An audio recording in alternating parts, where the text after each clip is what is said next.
One of the bitter ironies of the current focus on DEI in America is that not all minorities or protected groups are treated the same. And we welcome Stephanie Samsel.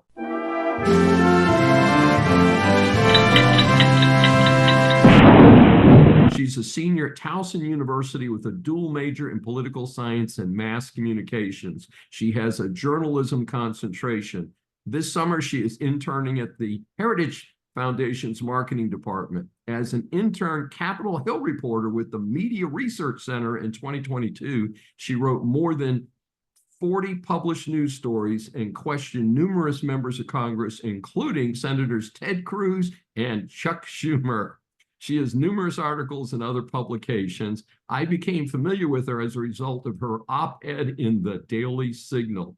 We welcome Stephanie Samsel for her first appearance on Saving America. Thank you so much, Dr. Dave. We're happy to have you here. So our first question, please share with our audience a little about your background and some of your experiences in high school that even in high school started to form your opinion of DEI. Absolutely.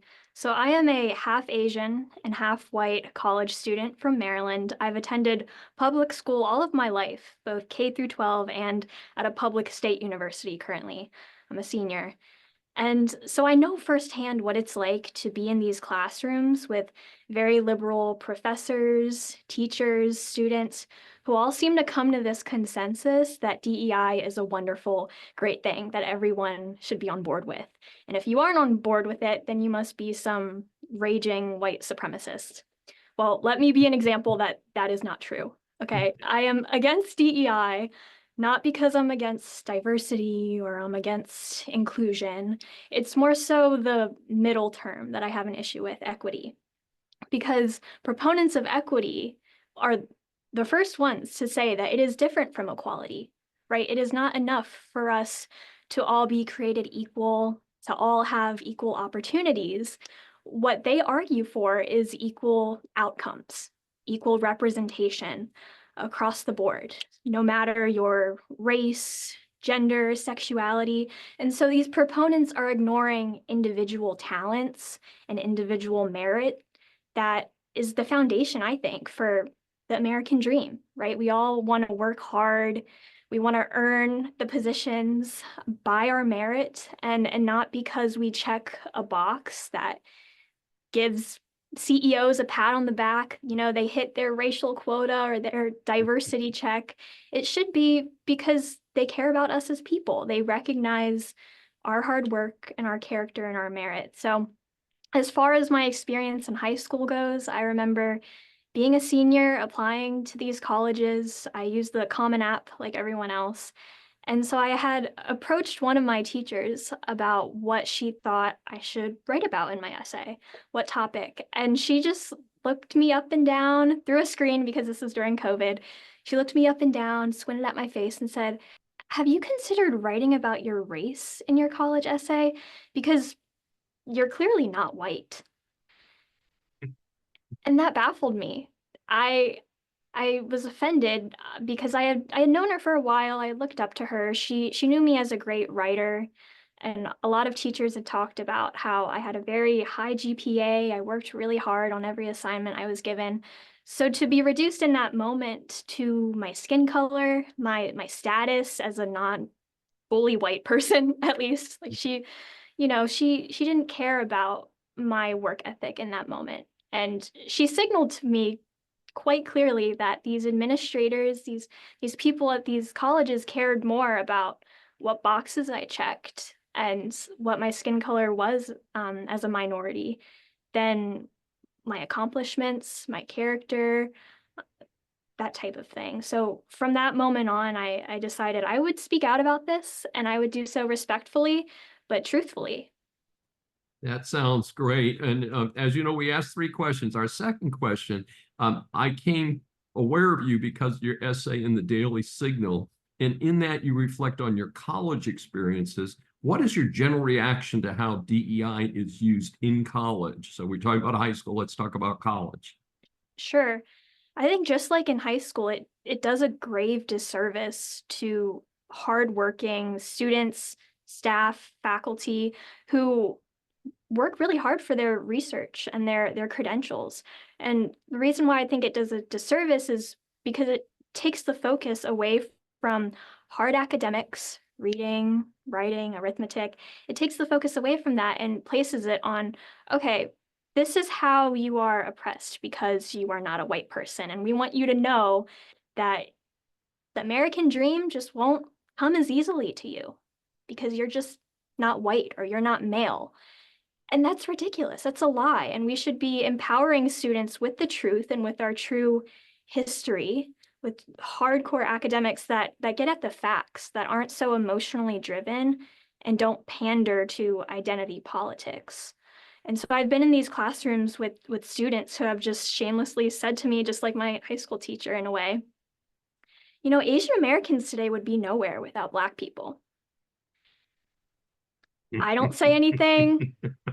The professor doesn't say anything. Some people might chuckle, but they don't ask him or her to elaborate. They don't ask for the facts, and it's just kind of become this norm. Like you don't speak out about that. If you do, you would be accused of being racist or homophobic or transphobic, whatever ist or ism you could attach to that. And it's sad that we've come to that point where we can't have substantial arguments anymore, and we can't argue with the truth. It's really just emotionally driven. And as far as like history goes, you know, people left and right in my classes will say, like, well, yeah, America is a systemically racist nation. Yeah, I agree with that. They can name which founding fathers owned slaves and so forth. But what they don't know, and what I didn't know until recently at Heritage, was that 80% of the slaves that were sold from Africa were shipped not to the US, but to Brazil. And it really, I'm not saying that to whitewash history or anything. I'm saying that because it gives you a fuller picture and a fuller context of what the world was like at that time. It wasn't just America. But from the narratives you hear in these classrooms, you would think, wow, America is just bad. We had a terrible founding. We should not be proud of it. We should not be proud to be Americans. And that's really sad. So I hope more people will, again, speak out, speak the truth, and try to counter these narratives that we should be ashamed to be Americans and that the American dream isn't real. Well, I have some big predictions for your American dream. I very much think you're going to get there. Our question number 3 is, in your essay that I found, I may be biracial and have Asian heritage, but that identity has no bearing on my most important and fulfilling identities. Child of God, daughter of 2 great parents, proud sister, and friend to many.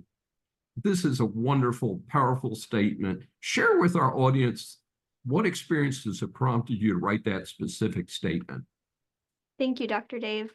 Well, as I was writing this essay, I was aware that people would try to write me off as just another Asian American and, you know, again, boil me down to the exterior qualities that a lot of people would see just on first glance.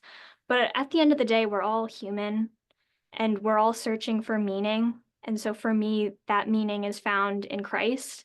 And I wish I could say to you that I've always felt that way, but it was something I really had to come into in my own time. As a baby, I was baptized in a Catholic church, and it actually wasn't until middle school, when my friend had introduced me to her hometown church, that I started attending for a couple years and then decided to get baptized. And that was the best choice of my life, because my faith reminds me of what truly matters. And it's not your position, it's not the boxes you check or who you know, it's where you come from. And your worth, my worth, comes from Christ and what he did for me. I'm not perfect. No one is perfect.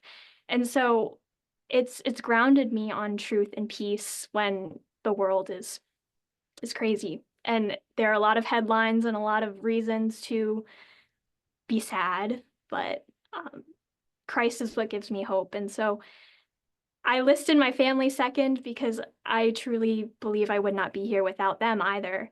They offered me a support system that I wish every child could get. Like, every child deserves to have a mother who from a young age tells them, like, you can be anything you want. If you have the work ethic, you have great character, just go for it. Like everything you do, just give it your all. And so that's what I did. And I also had a great father whose hard work I could witness. My mom stayed at home, but my dad, worked hard to provide for us, and he still does.